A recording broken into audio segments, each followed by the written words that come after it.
இப்ப எல்லாருமே டிஎம்கே வேற வழியே இல்லாம என்ன ஒண்ணு ஒத்துக்கிறாங்கன்னா, டிஎம்கேக்கு எதிராக பேசக்கூடியவங்க கூட கண்டிப்பா திமுக ஆட்சி தான், ஆனா முழு மெஜாரிட்டி வராதுன்னு ஒரு கதையை சொல்லிட்டு இருக்காங்க.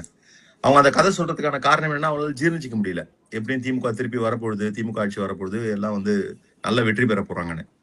இப்ப நீங்க சொன்ன மாதிரி ஏடிஎம்கேட பெர்ஃபார்மன்ஸ் எப்படி இருக்குன்னு கேட்டீங்கன்னா, நீங்களே முதல்ல ஒரு கேள்வி கேட்டீங்க, விஜய் இந்த ஷேரும் அந்த ஷேரும் எடுக்கிறாரான்னு. விஜய் அந்த ஷேரையும் இந்த ஷேரையும் எடுக்கும் பொழுது அவங்க வெற்றிக்கு கிட்ட போற மார்ஜினை ஆட்டோமேட்டிக்கா போயிடுது. இப்ப நீங்க வெறுமனே ஏடிஎம்கே ஓட்டு மட்டும் வாங்கினாலும் வெற்றிக்கான மார்ஜின் உங்களுக்கு பெரிய மார்ஜினா இருக்கும்.